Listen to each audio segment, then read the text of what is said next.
اللهم ثواب قراءتنا وبركة دعائنا منا إلى حضرة النبي المصطفى محمد صلى الله عليه وسلم وإلى حضرة أهل الخير كلهم أجمعين.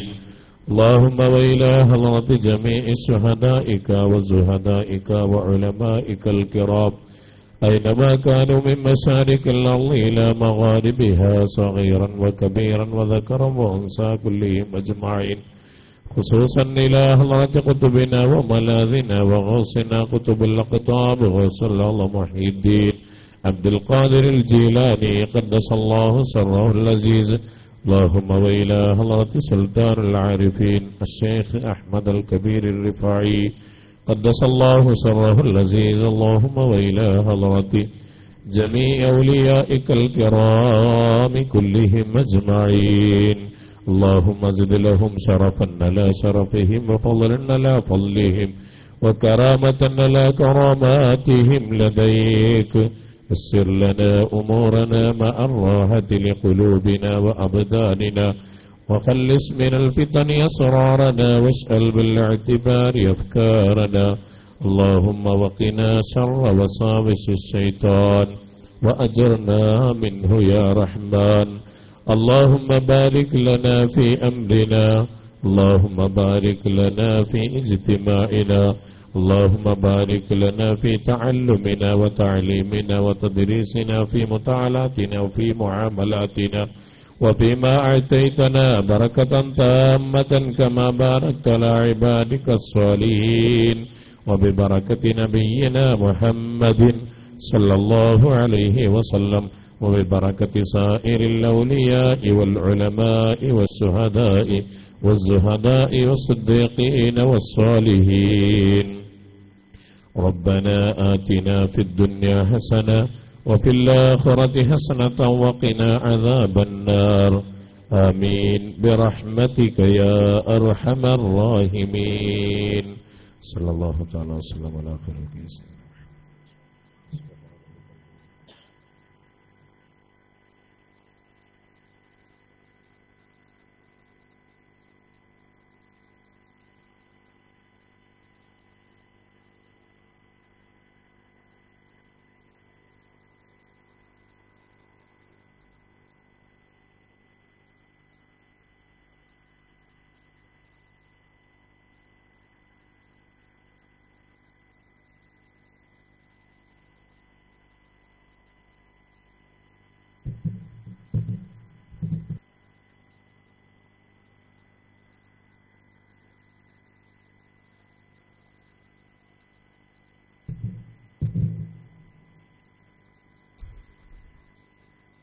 السلام عليكم ورحمة الله وبركاته. الحمد لله رب العالمين. اللهم صل على سيدنا محمد وعلى آل سيدنا محمد وبارك وسلم عليه. أما بعد.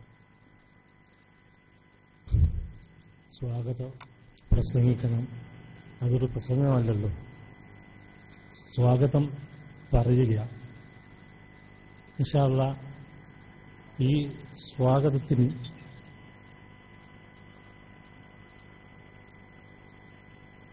നമ്മളൊക്കെ വന്നത് ഇവിടെ സ്വാഗതം ചെയ്തുകൊണ്ടാണ്. എങ്കിലും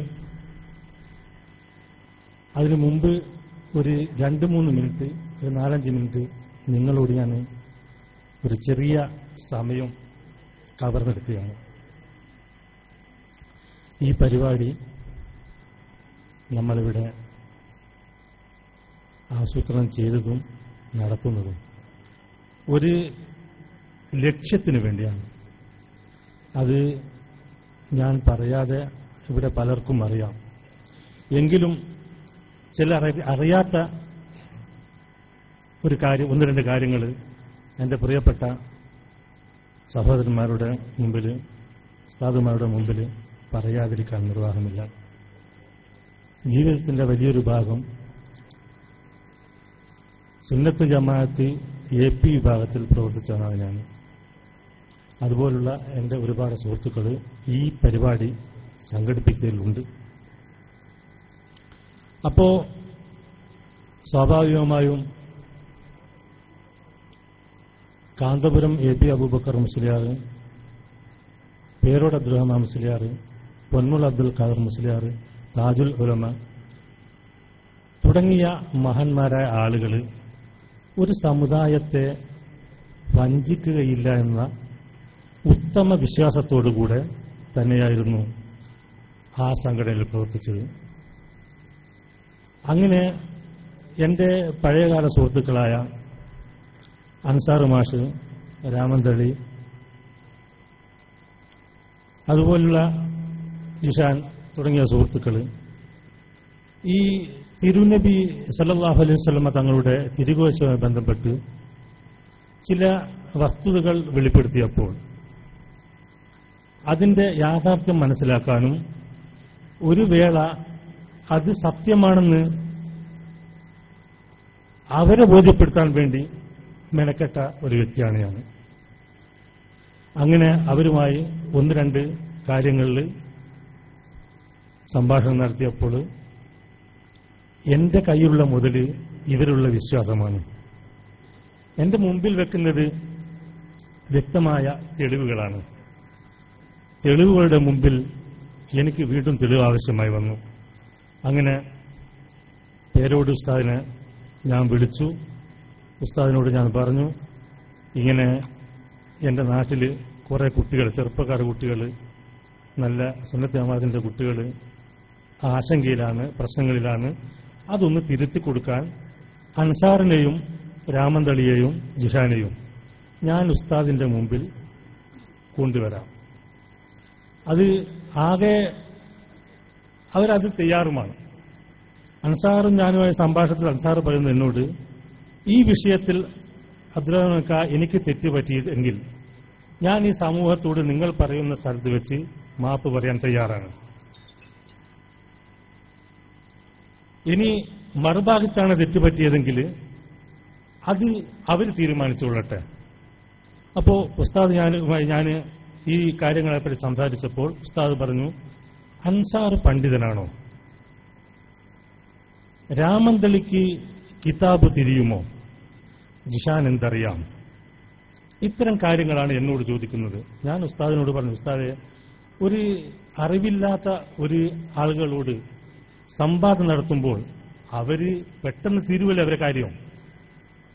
അപ്പോ എന്ത് തന്നെയാലും ഉസ്താദ് ഇതിന് നിന്നേ പറ്റൂ എന്ന് പറഞ്ഞപ്പോൾ ഉസ്താദ് ഒരു 10-20 മിനിറ്റ് നേരം ഞാൻ സംസാരിച്ചിട്ടുണ്ടാവും. 20 മിനിറ്റിൽ അധികം ഉണ്ടാവും. ആ സംസാരത്തിൽ എന്നോട് പറയുന്നത്, നിങ്ങളും കുട്ടികളും വന്നാൽ സംസാരിക്കാം. എനിക്ക് സംശയമില്ലാത്ത, അന്ന് സംശയമില്ലാത്ത ഞാൻ അവിടെ പോയി പിന്നെ സംശയം ഉണ്ടാക്കേണ്ട ആവശ്യമില്ലല്ലോ. സംശയം ഉള്ളവരെയും കൊണ്ടല്ലേ ഞാൻ പോകേണ്ടി. പക്ഷെ ഉസ്താദ് നിന്നില്ല. എനിക്ക് മറ്റൊരാളെ പരിചയപ്പെടുത്തുന്നു, കുമ്മോളി ഇബ്രാഹിം സക്കാഫി. അദ്ദേഹവുമായി ഞാൻ നിരന്തരം ബന്ധപ്പെട്ടു. 4 പ്രാവശ്യം തുടർച്ചയായി അദ്ദേഹം ഡേറ്റ് മാറ്റി. അവസാനം എന്നോട് പറഞ്ഞത്, സംശയമുള്ള ആളുകൾക്ക് ഒരു വൈറ്റ് പേപ്പറിൽ അവരുടെ സംശയങ്ങൾ എഴുതി തന്നുകൊണ്ട് എനിക്ക് തരിക, എന്നിട്ട് സംസാരിക്കാം. അപ്പോൾ എനിക്ക് മനസ്സിലായി, ഇതിൽ റസൂലുള്ളാഹി സ്വല്ലല്ലാഹു അലൈഹി വസല്ലം തങ്ങളുടെ തിരുകേശം എന്റെ വിഷയത്തിൽ ഇവർ പറ്റേ പരാജയപ്പെട്ടിരിക്കുന്നു. അപ്പോൾ അന്ന് പേരോട് ഉസ്താദ് എന്നോട് പറഞ്ഞ ഒരു വാക്ക്, അൻസാർ മാസ്റ്റർക്ക് കിതാബ് തിരിയുമോ ആലിമാണോ? രാമന്തളിക്ക് തിരിയുമോ ജിഷാന് തിരിയുമോ?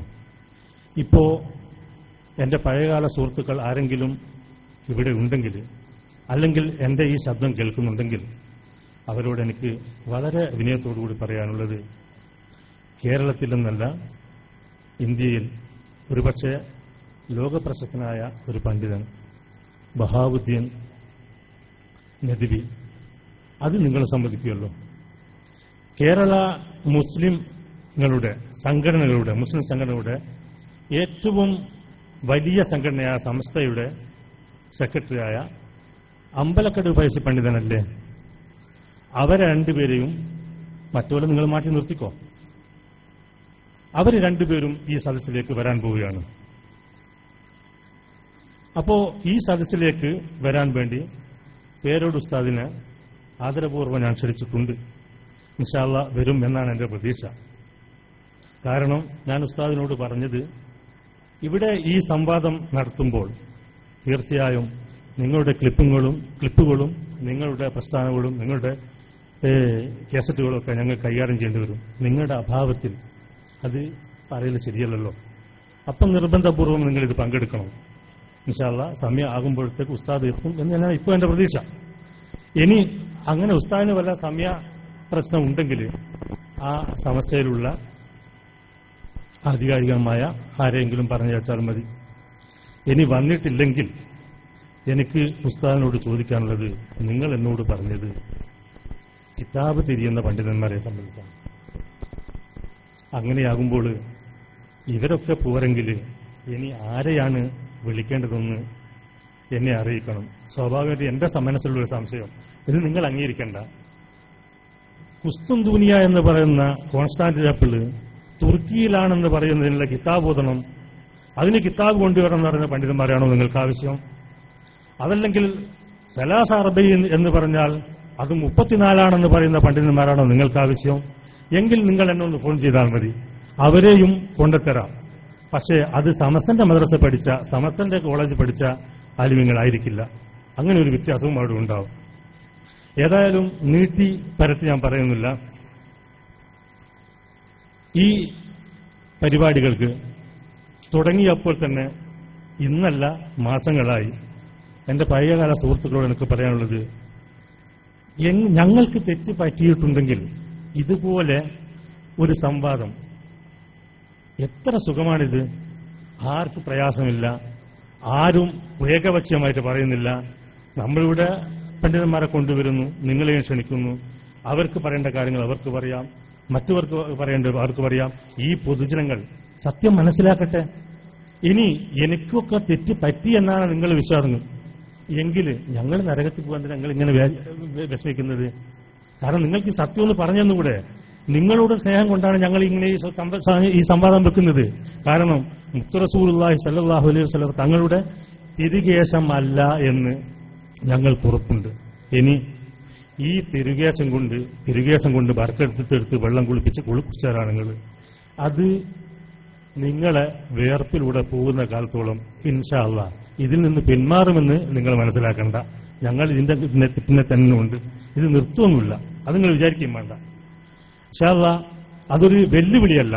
കാരണം ഈ തട്ടിപ്പ് ഇത് ലോകത്തോട് പറഞ്ഞു കൊടുക്കേണ്ട ഉത്തരവാദിത്വം അത് മനസ്സിലാക്കിയ ഞങ്ങൾക്കുണ്ട്. അത് ഞങ്ങൾ മനസ്സിലാക്കിപ്പോയി. നിങ്ങളെപ്പോലെ സാധുക്കൾ എന്തെങ്കിലും ഞങ്ങളെ കാണുമ്പോൾ ഈ കടന്നിൽ കുത്തിയ മുഖമായിട്ട് നടന്നാൽ പോരാ. നിങ്ങൾ എത്ര അന്തസ്സുണ്ട് ഇതുപോലെ സ്റ്റേജ് കിട്ടുക, ഞങ്ങളെ വിളിക്കുക, ഒരു സംവിധാനം ഉണ്ടാക്കുക, എന്നിട്ട് പറയാ നിങ്ങളെ ഞങ്ങൾ ക്ഷണിക്കുന്നു എങ്കിൽ അവിടെ വെച്ച് ജനങ്ങൾക്ക് കാര്യം മനസ്സിലാവില്ലേ? നമ്മൾ ആരെയും നിർബന്ധിച്ച് കൈപിടിച്ച് ഈ കാര്യത്തിലൊന്നും പറയുന്നില്ല. നമ്മൾ പറയുന്നത് ഹക്കായ സത്യായ കാര്യങ്ങൾ നിങ്ങൾ മുമ്പിൽ വെക്കുന്നു. നിങ്ങൾക്ക് ബോധ്യപ്പെട്ടാൽ മാത്രം അംഗീകരിച്ചാൽ മതി. പക്ഷേ ഞങ്ങളെ ബാധ്യത അതല്ല. ഞങ്ങളെ ബാധ്യത ഞങ്ങൾ ഇത് മനസ്സിലാക്കിപ്പോയി.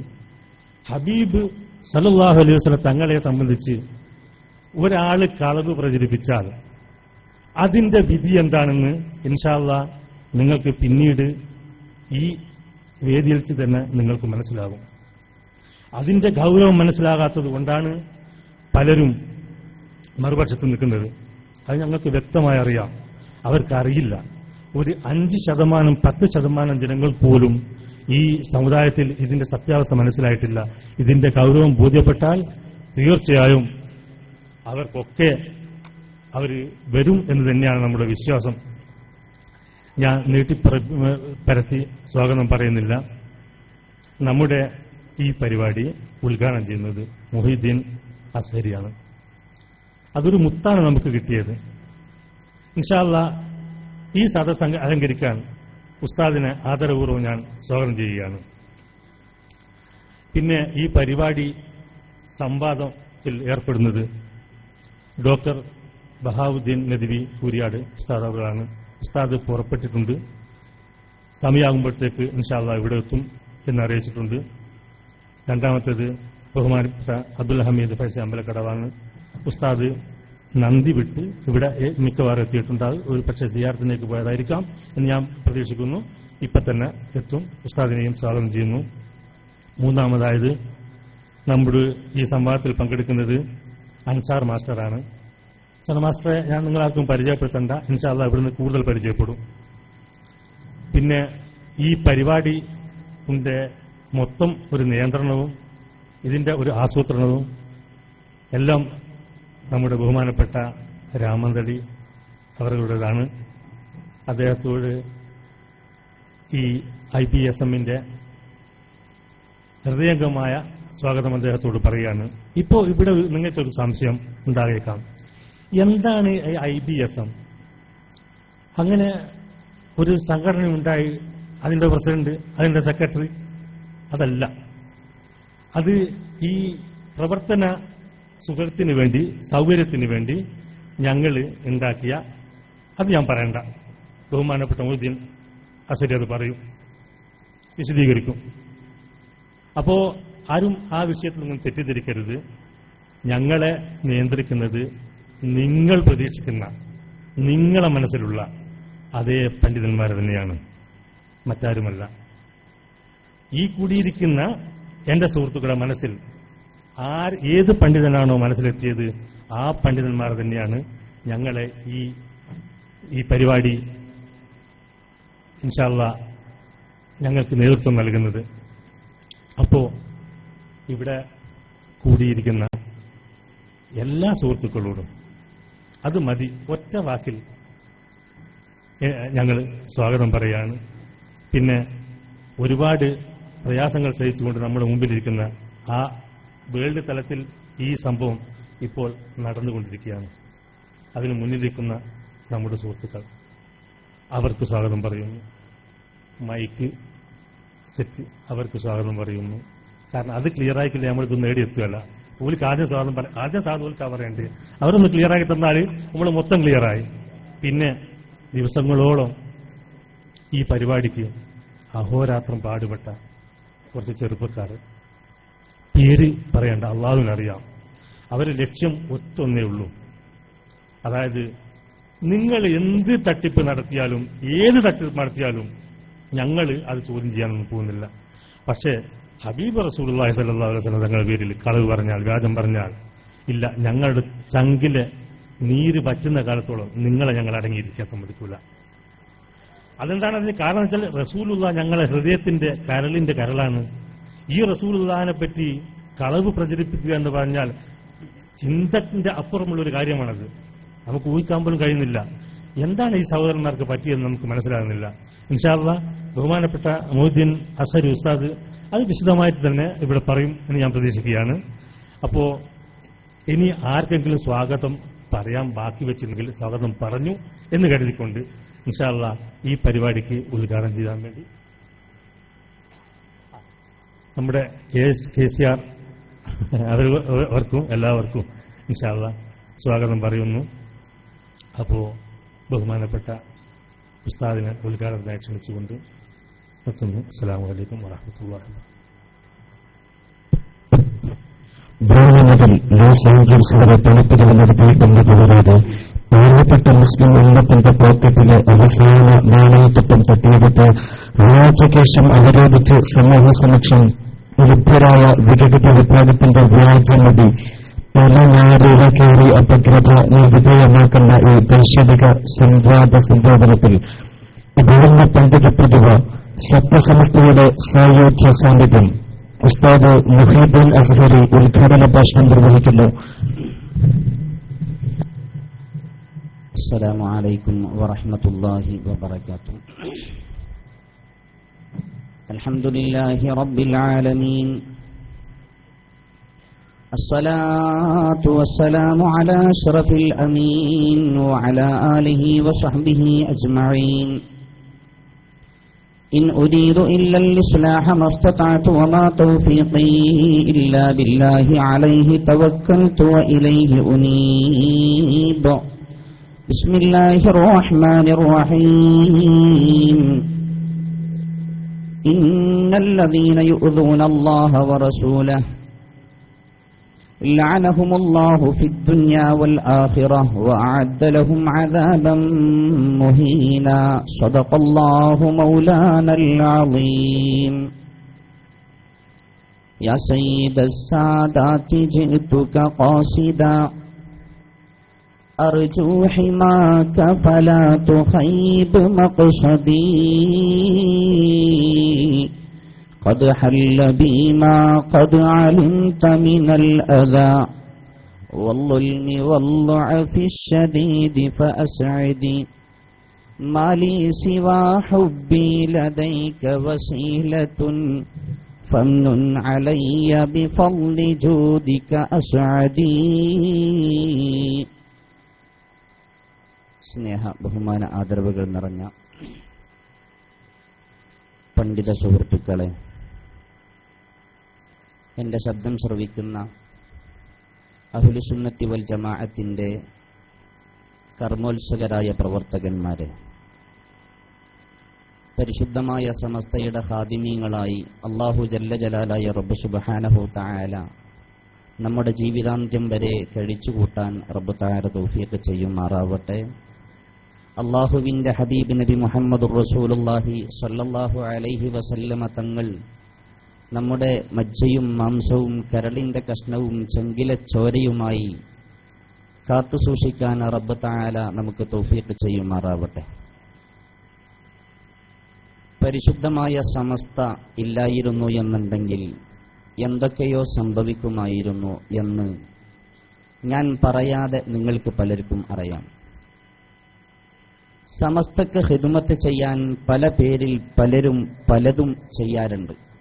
എന്നാൽ അഹ്ലുസുന്നത്തി വൽ ജമാഅത്തിന്റെ തനതായ രൂപമായ സമസ്തക്ക് ഖിദ്മത്ത് ചെയ്യുക എന്നുള്ള ഒരു മനോഹരമായ ലക്ഷ്യം വെച്ചുകൊണ്ടാണ് ഇമാം ബുഖാരി സുന്നി മൂവ്മെന്റ് എന്നുള്ള ഒരു മഹത്തരമായ സംഘത്തിന് രൂപകൽപ്പന നടത്തിയത്. മഹാനായ ഇമാം ബുഖാരി റളിയല്ലാഹു തആല അൻഹു പരിശുദ്ധമായ ഹബീബ് റസൂലുള്ളാഹി സ്വല്ലല്ലാഹു അലൈഹി വസല്ലമ തങ്ങളുടെ പരിശുദ്ധമായ ഹദീസ് ക്രോഡീകരണത്തിന് വേണ്ടി ആഹോരാത്രം ശ്രമിക്കുകയും ഒരൽപ്പം അനിഷ്ടമായി തോന്നുന്ന വല്ലതും സംഭവിച്ചാൽ, വല്ലതും കണ്ടാൽ അത് സ്വീകരിക്കാതെ തള്ളുകയും സമൂഹത്തിന് കൊടുക്കാതെ അത് സമൂഹത്തിന് എത്തിച്ചു കൊടുക്കാതിരിക്കുകയും ചെയ്ത ഒരു മഹത്തരമായ സംഭവങ്ങൾ യഥേഷ്ടം നമുക്ക് കിതാബുകളിൽ കാണാം. ആ പരിശുദ്ധമായ ഇമാം ബുഖാരി തങ്ങളുടെ പേര് വെച്ചുകൊണ്ട് തന്നെ ഇങ്ങനെ ഒരു സംഘത്തിനിക്ക് രൂപകൽപ്പന നടത്തുന്നത് എന്തുകൊണ്ട് എന്ന് ചോദിച്ചാൽ, അല്ലാഹുവിന്റെ ഹബീബ് റസൂലുള്ളാഹി സ്വല്ലല്ലാഹു അലൈഹി വസല്ലമ തങ്ങളുടെ പരിശുദ്ധമായ ആസാറാവട്ടെ മറ്റു ഹദീസാവട്ടെ എന്താണെങ്കിലും അഹ്ലുസുന്നത്തി വൽ ജമാഅ അതിന് നിരക്കാത്ത ഒരു പ്രവർത്തനം ആര് ചെയ്താലും അത് ചോദ്യം ചെയ്യും, സമൂഹത്തിന്റെ ഇടയിൽ വെച്ചുകൊണ്ട് അത് സമൂഹത്തിനെ ബോധ്യപ്പെടുത്തി കൊടുക്കുകയും ചെയ്യും എന്ന് തെര്യപ്പെടുത്താൻ വേണ്ടി തന്നെയാണ്. നാം മനസ്സിലാക്കണം, ഹബീബായ റസൂലുള്ളാഹി സ്വല്ലല്ലാഹു അലൈഹി വസല്ലമ തങ്ങളുടെ പരിശുദ്ധമായ ഷഅർ ഷരീഫ് എന്ന് പറഞ്ഞുകൊണ്ട് നമ്മുടെ നാട്ടിലേക്ക് ഒരു മുടി കൊണ്ടുവന്നു. പേര് തന്നെ അത് കളവാണ് എന്ന് സൂചിപ്പിച്ചുകൊണ്ടാണ്. നിങ്ങൾ ചിന്തിച്ചിട്ടുണ്ടാവുമല്ലോ, ഷഅറേ മുബാറക് ഏത് ഭാഷയാ? അങ്ങനെ ഒരു ഭാഷ ഉണ്ടോ? അറബിയ അല്ല ഉറുദുവ? ഉറുദുവിൽ അങ്ങനെയല്ലല്ലോ പറയാ, അല്ല ഹിന്ദിയ? അതിന്റെ പേര് തന്നെ അതിന്റെ മുസമ്മയെക്കുറിച്ച് വളരെ വ്യക്തമായി അറിയിച്ചുകൊണ്ടാണ് അവർ തുടക്കം കുറിച്ചത്. അത് അല്ലാഹുവിന്റെ ഹബീബ് റസൂലുള്ളാഹി സ്വല്ലല്ലാഹു അലൈഹി വസല്ലമ തങ്ങളുടെ മുഅ്ജിസത്താണ് എന്നാണ് ഞാൻ മനസ്സിലാക്കുന്നത്. അവർക്ക് അങ്ങനെയുള്ള ഒരു കള്ളമുടിയെ ഷഅർ മുബാറക് എന്ന് പറഞ്ഞുകൊണ്ട് പ്രത്യക്ഷപ്പെടുത്താൻ അവരെ കൊണ്ട് ഒരാളെ കൊണ്ടും കഴിയില്ല. അത് അവരെ കൊണ്ട് എന്നല്ല, ഒരാളെ കൊണ്ടും കഴിയില്ല എന്ന് തെളിയിച്ചുകൊണ്ടാണ്. എന്നാൽ ഈ ഒരു സംഭവം ഇടയ്ക്കിടെ പരിശുദ്ധമായ സുന്നത്ത് ജമാഅത്തിന്റെ ആളുകൾ ഓർമ്മപ്പെടുത്തിക്കൊണ്ടിരിക്കുന്നുണ്ട്. എന്തുകൊണ്ട് എന്ന് ചോദിച്ചാൽ അത് പല ആളുകളുടെയും മനസ്സിൽ അലട്ടുന്ന ഒരു വിഷയമാണ്. അതൊക്കെ കെട്ടടങ്ങിയില്ലേ, പിന്നെയും പിന്നെയും എന്തിനാ ഇതിങ്ങനെ പറഞ്ഞുകൊണ്ട് നിൽക്കുന്നത്? ഈ വിഷയമേ പറയാനുള്ളൂ, വർഷങ്ങളോളമായില്ലേ നിങ്ങൾ പറയാൻ തുടങ്ങിയിട്ട്, എന്താണ് നേടിയത്? ഇത്തരം ചോദ്യങ്ങൾ പല ആളുകളും ചോദിക്കാറുണ്ട്, പലരുടെയും മനസ്സിൽ അലട്ടാറുമുണ്ട്. എന്നാൽ 10-20 വർഷങ്ങൾക്ക് മുമ്പ് നമ്മുടെയൊക്കെ ഹൃദയത്തെ ഞെടുക്കിക്കൊണ്ട്, നമ്മളൊക്കെ വല്ലാതെ വേദനിപ്പിച്ചുകൊണ്ട്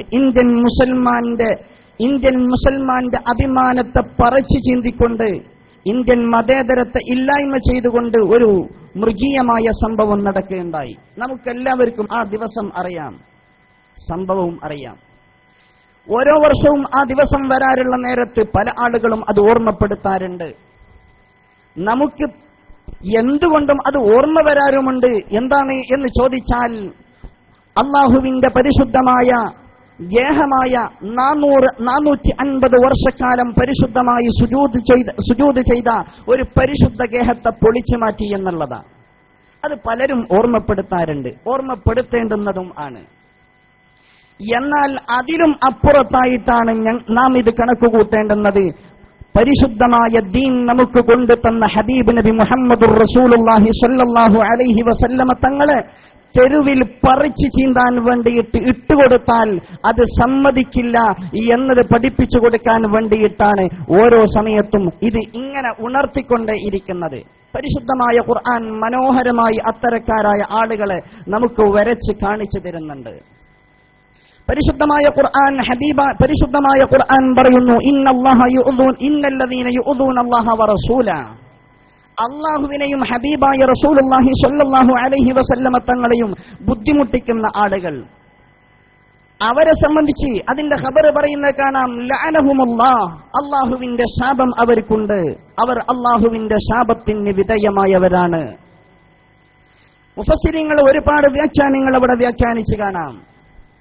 ഈ ആയത്തിന്റെ പരിധിയിൽ മുബ്തദീങ്ങൾ പെടും. എന്തുകൊണ്ട് എന്ന് ചോദിച്ചാൽ, അല്ലാഹുവിന്റെ ഹബീബ് നബി മുഹമ്മദുർ റസൂലുള്ളാഹി സ്വല്ലല്ലാഹു അലൈഹി വസല്ലമ തങ്ങളുടെ ഉമ്മയും വാപ്പയും നരകത്തിലാണ് എന്ന് പറഞ്ഞുകൊണ്ട് അല്ലാഹുവിന്റെ ഹബീബായ റസൂലുള്ളാഹി സ്വല്ലല്ലാഹു അലൈഹി വസല്ലമ തങ്ങളെ വേദനിപ്പിക്കുന്നവരാണ്.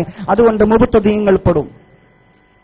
എന്നതുപോലെ ഇതിലും അപ്പുറത്താണ് ഹബീബായ റസൂലുള്ളാഹി സ്വല്ലല്ലാഹു അലൈഹി വസല്ലമ തങ്ങളുടേത് അല്ല എന്ന് 100% ഉറപ്പുള്ള ഒരു സാധനത്തെ മുത്തുനബിയിലേക്ക് ചേർത്ത് പറയലുകൊണ്ട് അള്ളാഹുവിന്റെ ഹബീബിനെ തെരുവിലേക്ക് ഇട്ട് വലിച്ചെറിഞ്ഞുകൊണ്ട് അമുസ്ലിമീങ്ങളായ ആളുകൾ പോലും ഹബീബ് റസൂലുള്ളാഹി സ്വല്ലല്ലാഹു അലൈഹി വസല്ലമ തങ്ങളുടെ ശറഫാക്കപ്പെട്ട ദാത്തിനെ വേസ്റ്റ്, ബോഡി വേസ്റ്റ് എന്ന് പറയുമാർ വിധത്തിൽ അള്ളാഹുവിന്റെ ഹബീബ് നബി മുഹമ്മദുർ റസൂലുള്ളാഹി സ്വല്ലല്ലാഹു അലൈഹി വസല്ലമ തങ്ങളെ വേദനിപ്പിച്ചാൽ അവനെ കുറിച്ച് എന്താണ് പറയേണ്ടുന്നത് എന്ന് പരിശുദ്ധ ഖുർആൻ പറഞ്ഞു.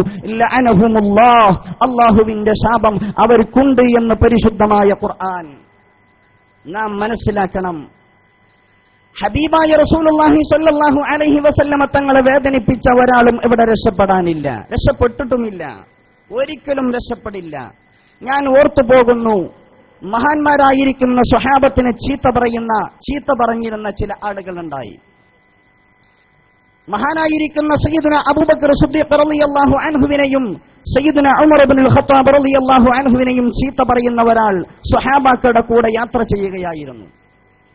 യാത്ര ചെയ്യാൻ ഇവ ഈ സ്വഹാബത്തിന്റെ കൂടെ കൂടുന്ന സാഹചര്യത്തിൽ പറഞ്ഞു, നിങ്ങൾ ഞങ്ങളുടെ കൂടെ വരണ്ട, നിങ്ങൾ മഹാന്മാരായിരിക്കുന്ന സ്വഹാബത്തിന് ചീത്ത പറയുന്നവരാണ്, ചീത്ത പറയുന്ന ആളാണ്, അതുകൊണ്ട് ഞങ്ങളുടെ കൂടെ കൂടരുത്, ഞങ്ങളുടെ കൂടെ യാത്രയിൽ പങ്കെടുക്കരുത് എന്ന് മറ്റുള്ള സ്വഹാബികൾ പറഞ്ഞു. ഒരു കാര്യം ഇതിന്റെ ഇടയിൽ നാം മനസ്സിലാക്കണം, അത്തരക്കാരായ സ്വഹാബത്തിനെ ചീത്ത പറയുന്ന, സ്വഹാബത്തിനെ വേദനിപ്പിക്കുന്ന ആളെ മറ്റുള്ള സ്വഹാബാക്കൾ കൂടെ കൂട്ടിയിരുന്നില്ല, അവരുടെ കൂടെ കൂടിയിരുന്നില്ല. അല്ലാഹുവിന്റെ ഹബീബ് നബി മുഹമ്മദുർ റസൂലുള്ളാഹി സ്വല്ലല്ലാഹു അലൈഹി വസല്ലമ തങ്ങളെ വേദനിപ്പിക്കുന്ന ആളുകളുടെ കൂടെ കൂടണോ, അവരെ കൂടെ കൂട്ടണോ എന്ന് നമുക്ക് തീരുമാനിക്കാം. പരിശുദ്ധമായ സ്വഹാബാക്കൾ, മറ്റുള്ളതായ സ്വഹാബികൾ പറയുന്നു, അദ്ദേഹത്തെ കൂടെ കൂട്ടിയില്ല, കൂടെ കൂടരുത് എന്ന് പറഞ്ഞിട്ടും അദ്ദേഹം ഞങ്ങളുടെ കൂടെ കൂടി. യാത്രയിൽ അദ്ദേഹം ഒറ്റപ്പെട്ട ഒരു നേരത്ത് ഒരു വലിയ കടുന്നൽ കൂട്ടം വന്നു. ആ കടുന്നൽ അദ്ദേഹത്തെ ആക്രമിക്കാൻ തുടങ്ങി. അദ്ദേഹത്തെ ആക്രമിക്കുന്ന സാഹചര്യത്തിൽ അദ്ദേഹം ഉറക്കനെ വിളിച്ചു പറയുന്നുണ്ട്, എന്നെയൊന്ന് സഹായിക്കുമോ, എന്നെയൊന്ന് രക്ഷപ്പെടുത്തുമോ എന്ന് വിളിച്ചു പറയുന്നുണ്ട്. കൂട്ടുകാരാണ് എന്നുള്ള നിലയ്ക്ക് ഞങ്ങൾ അദ്ദേഹത്തെ രക്ഷപ്പെടുത്താൻ വേണ്ടി മുതിർന്നു. അദ്ദേഹത്തെ രക്ഷപ്പെടുത്താൻ വേണ്ടിയിട്ട് അദ്ദേഹത്തിന്റെ അടുക്കലേക്ക് ചെന്നപ്പോൾ ആ കടുന്നൽ കൂട്ടം ഞങ്ങളെ ആക്രമിക്കും എന്ന് ഞങ്ങൾക്ക് ബോധ്യമായ സാഹചര്യത്തിൽ ഞങ്ങൾ അദ്ദേഹത്തിനെ സഹായിക്കാൻ വേണ്ടി നിന്നില്ല. ഞങ്ങൾ ഒന്നും ചെയ്യാൻ കഴിയാതെ നിരാശരായി നോക്കി നിന്നു. ബഹുമാനപ്പെട്ട ഇമാമിങ്ങൾ മനോഹരമായി കിതാബിൽ ഈ സംഭവം രേഖപ്പെടുത്തുന്നുണ്ട്. ഹയാത്തു ഹയവാനുൽ കുബ്ര പോലെയുള്ള കിതാബിൽ ഈ സംഭവം ഞാൻ കണ്ടിട്ടുണ്ട്. എന്റെ പ്രിയപ്പെട്ട മുഅ്മിനീങ്ങളെ, നാം മനസ്സിലാക്കണം. എന്നിട്ട് ആ മനുഷ്യനെ സഹായിക്കാൻ വേണ്ടി കഴിയാതെ നിരാശരായി നിൽക്കുന്ന ഈ സ്വഹാബാക്കൾ ആ മനുഷ്യന്റെ ബോഡി കിട്ടുന്നത് എങ്ങനെയെന്ന് പറയുന്നുണ്ട്. ബഹുമാനപ്പെട്ട ഇമാമിങ്ങൾ ഉദ്ധരിക്കുന്നു, അദ്ദേഹത്തിന്റെ ശരീരം ഞങ്ങൾക്ക് കിട്ടുന്നത് കഷ്ണം കഷ്ണമായി തുണ്ടം തുണ്ടമായിട്ടാണ് ഞങ്ങളുടെ കയ്യിലേക്ക് കിട്ടുന്നത്. തുണ്ടം തുണ്ടമാക്കി മാറ്റിയിട്ടുണ്ട്. എന്താണ് അദ്ദേഹം ചെയ്തതായ പ്രശ്നമെന്ന് ചോദിച്ചാൽ, അള്ളാഹുവിന്റെ ഹബീബ് റസൂലുള്ളാഹി സ്വല്ലല്ലാഹു അലൈഹി വസല്ലമ തങ്ങളുടെ മുഹിബ്ബീങ്ങളായ അവിടുത്തെ ഖുലഫായിങ്ങളായ രണ്ട് ശൈഖാനിയെ ചീത്ത പറഞ്ഞു എന്നുള്ളതാണ് പ്രശ്നം. കഴിഞ്ഞില്ല. അദ്ദേഹത്തിന്റെ ബോഡി കൊണ്ടുപോയിട്ടൊന്ന് മറവ് ചെയ്യണം എന്ന് വിചാരിച്ചുകൊണ്ട് ഞങ്ങൾ അദ്ദേഹത്തിന് വേണ്ടി ഒന്ന് ഖബർ കുത്താൻ വേണ്ടി മെനക്കെട്ടു. ഖബർ കുത്താൻ വേണ്ടി മെനക്കെടുന്ന നേരത്ത് ഖബർ കുഴിക്ക, എവിടെ ഖബർ കളച്ചിട്ടും കാര്യമില്ല. എവിടെ ഖബർ കളക്കാണെങ്കിലും ആ മണ്ണൊക്കെ പാറ പോലെ ഉറച്ചു നിൽക്കാം. ഒരു സ്ഥലത്തും ഖബർ കുത്താൻ കഴിയണില്ല. ഖബർ കുത്താൻ കഴിഞ്ഞിട്ട് വേണ്ടേ? ഒരു സ്ഥലത്തും ഖബർ കുത്താൻ കഴിയാതിരുന്നപ്പോൾ ഞങ്ങൾ അദ്ദേഹത്തിന്റെ ശരീരത്തിന് ഇനി എന്ത് ചെയ്യുമെന്ന് സഹാബാക്കളുടെ ഇടയിൽ കൂടി തീരുമാനങ്ങളുണ്ടായി. തീരുമാനത്തിന്റെ ഒടുവിൽ ഞങ്ങൾ ഭൂമുഖത്ത് അദ്ദേഹത്തിന്റെ ശരീരത്തെ ഇട്ടിട്ട് ആ ശരീരത്തിന്റെ മുകളിൽ കല്ലും അതും മറ്റുള്ളതായ മരങ്ങളുമൊക്കെ ഇട്ട് അങ്ങനെ ഒന്ന് മറവ് ചെയ്തു. അവിടെ അങ്ങ് വെച്ചു. വേറൊന്നും ചെയ്യാൻ ഭൂമി സ്വീകരിച്ചിട്ട് വേണ്ടേ? അള്ളാന്റെ ഹബീബിന്റെ സന്തത സഹചാരികളായ സ്വഹാബാക്കളെ ചീത്ത പറയുന്ന ആളുകളുടെ ശരീരം എനിക്ക് വേണ്ട എന്നാണ് ആ ഭൂമിയുടെ ഭാഷ. മആസികളാകുന്ന നമ്മുടെ ശരീരം പോലും ഭൂമി സ്വീകരിക്കാറുണ്ട്. പക്ഷേ ഇത് അതിലും അപ്പുറത്താണ് എന്ന് ഈ സമൂഹത്തിന് ബോധ്യപ്പെടുത്താൻ വേണ്ടിയിട്ടാണ് ഭൂമി പോലും അങ്ങനെ ചെയ്യുന്നത്. ഭൂമിക്കുണ്ട് അതിലൊക്കെ ഒരു ഭാഷ. കഴിഞ്ഞില്ല. ആ മനുഷ്യന്റെ ബോഡി വെക്കപ്പെട്ട ആ സ്ഥലത്ത് തൊട്ടപ്പുറത്ത് മറ്റൊരു സ്വഹാബി മലമൂത്ര വിസർജനം ചെയ്യാൻ വേണ്ടി പോയ സാഹചര്യത്തിൽ ആ മലമൂത്ര വിസർജനം ചെയ്യുന്നതിന്റെ ഇടയിൽ ആ സ്വഹാബിയെ ഇതേ കടുന്നൽ കൂട്ടം പിടികൂടുകയുണ്ടായി. ഈ കടുന്നൽ കൂട്ടം പിടികൂടിയ സാഹചര്യത്തിൽ വിചാരിച്ചു കുടുങ്ങി. മറ്റൊരാളെ പിടികൂടിയിട്ട് കുത്തി പരിക്കേൽപ്പിച്ച കടുന്നൽ കൂട്ടമായതുകൊണ്ട് തന്നെ ഞാൻ കുടുങ്ങിപ്പോയി എന്ന് വിചാരിച്ചുകൊണ്ട് അട്ടഹസിക്കുകയാണ്. പക്ഷേ അക്കൂട്ടത്തിൽ നിന്ന് ഒരൊറ്റ കടുന്നൽ പോലും ആ സ്വഹാബിയെ ആക്രമിച്ചില്ല. ഒരൊറ്റ കടുന്നൽ പോലും ആക്രമിച്ചില്ല. എന്തുകൊണ്ട് എന്ന് ചോദിച്ചാൽ ഞങ്ങൾക്ക് ബോധ്യപ്പെടുത്തി തരികയായിരുന്നു, ഇത് അള്ളാഹുവിന്റെ വക്കൽ നിന്ന് മഅ്മൂറായി കൽപ്പനയായി വന്നതാണ്. അവനെ മാത്രമേ ആക്രമിക്കുള്ളൂ. അവനെ ആക്രമിക്കാൻ വേണ്ടിയിട്ട് ഇറക്കപ്പെട്ടതാണ്. മറ്റുള്ള ഒരാളെയും പിടികൂടിയാലും ആക്രമിക്കില്ല. ആക്രമിക്കാൻ ആ കടുന്നൽ കൂട്ടത്തിന് കൽപ്പനയില്ല എന്ന് ഞങ്ങൾക്ക് ബോധ്യപ്പെട്ടു എന്ന് സ്വഹാബാക്കൾ വളരെ വ്യക്തമായി രേഖപ്പെടുത്തുന്നുണ്ട്. എന്റെ പ്രിയപ്പെട്ട മുഅ്മിനീങ്ങൾ മനസ്സിലാക്കണം, അല്ലാഹുവിന്റെ ഹബീബ് റസൂലുള്ളാഹി സ്വല്ലല്ലാഹു അലൈഹി വസല്ലമ തങ്ങളുടെ സ്വഹാബാക്കളെ ചീത്ത പറയുന്ന ആളുകൾ ഈ പരസ്യമായിട്ട് തന്നെ ഈ ആലമിൽ അതിന്റെ തിട്ടഫലം അനുഭവിച്ചുകൊണ്ടാ പോയിട്ടുള്ളത്. തീർച്ചയായും ഹബീബായ റസൂലുള്ളാഹി സ്വല്ലല്ലാഹു അലൈഹി വസല്ലമ തങ്ങളെ ഒരു പ്രാകൃതനാണ്. ഓയം തരുവണ സിറാജിന്റെ ലേഖകൻ എഴുതിയതെന്താ ഞാൻ ഓർത്തുപോകുന്നു. ഇന്ന് ഇവിടെ നമ്മുടെ സ്റ്റേജിന്റെ നിറസാന്നിധ്യമായി മാറേണ്ടുന്ന ബഹുമാനപ്പെട്ട കൂരിയാട് ഉസ്താദ്, ബഹുമാനപ്പെട്ട അബ്ദുൽ ഹമീദ് ഫൈലി ഉസ്താദ്, ഹമീദ് ഫൈലിയും കൂരിയാടൊക്കെ വർഷങ്ങളോളം, അദ്ദേഹം എഴുതിയ ഭാഷയാണ് ഞാൻ പറയുന്നത്, വർഷങ്ങളോളം ഒരു റൂമിൽ പൂട്ടിയിടപ്പെട്ട് കഴിഞ്ഞാൽ, പ്രാകൃതമായ രൂപത്താൽ എത്ര നീണ്ടുകിടക്കും അവരുടെയൊക്കെ മുടി. എന്നാൽ അതുപോലെയാണ് ഹബീബ് റസൂലുള്ളാഹി സ്വല്ലല്ലാഹു അലൈഹി വസല്ലമ തങ്ങളുടേത് എന്ന് ഇവരുടെ നീണ്ടതിനെ, ആ നീളത്തെ ന്യായീകരിക്കാൻ വേണ്ടിയിട്ട് ഓയം തരുവണ ലേഖനം എഴുതിയിരുന്നു. ഇതിനേക്കാൾ അപ്പുറത്ത് മുത്തുനബി സ്വല്ലല്ലാഹു അലൈഹി വസല്ലമ തങ്ങളെ വേദനിപ്പിക്കുക എന്ന് പറഞ്ഞത് ഇതിനേക്കാൾ അപ്പുറത്ത് എന്താ പറയാനുള്ളത്? ഇല്ല, നമുക്കൊന്നും പറയാനില്ല. ഹബീബായ റസൂലുള്ളാഹി സ്വല്ലല്ലാഹു അലൈഹി വസല്ലമ തങ്ങളെ വേദനിപ്പിച്ച ആളെ സമൂഹത്തിന്റെ ഇടയിൽ അല്ലാഹു ജല്ല ജലാലായ റബ്ബ് സുബ്ഹാനഹു തആല വസ്തുനിഷ്ഠമായി പഠിപ്പിച്ച് കാണിച്ച് വ്യക്തമായി ബോധ്യപ്പെടുത്തി കൊടുക്കുക തന്നെ ചെയ്യും. അതിന്റെ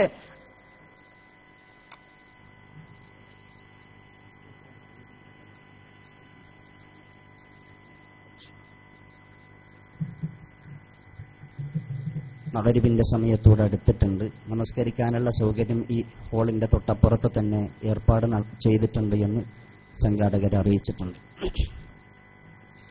ഹബീബായ റസൂലുള്ളാഹി സ്വല്ലല്ലാഹു അലൈഹി വസല്ലമ തങ്ങളെ ഇത്രക്കും വേദനിപ്പിച്ച ഒരു ഖൗമുണ്ടെങ്കിൽ ആ ഖൗമിനെ തീർച്ചയായിട്ടും അല്ലാഹു ജല്ല ജലാലായ റബ്ബ് സുബ്ഹാനഹു തആല കൈകാര്യം ചെയ്യേണ്ടുന്ന കോലത്തിൽ കൈകാര്യം ചെയ്തുകൊണ്ട് സമൂഹത്തിന്റെ ഇടയിൽ ബോധ്യപ്പെടുത്തി കൊടുക്കുക തന്നെ ചെയ്യുമെന്ന് ഓർമ്മപ്പെടുത്തിക്കൊണ്ട് ബിസ്മില്ലാഹിർ റഹ്മാനിർ റഹീം ഇന്നാ ഫതഹ്നാ ലക ഫത്ഹൻ മുബീന എന്ന പരിശുദ്ധമായ ഖുർആൻ വാക്യം ഉന്നയിച്ചുകൊണ്ട് ഈ പരിശുദ്ധമായ സംഗമത്തിന് ഉദ്ഘാടന കർമ്മം നിർവഹിച്ചുകൊണ്ട് ഞാൻ നിർത്തുന്നു.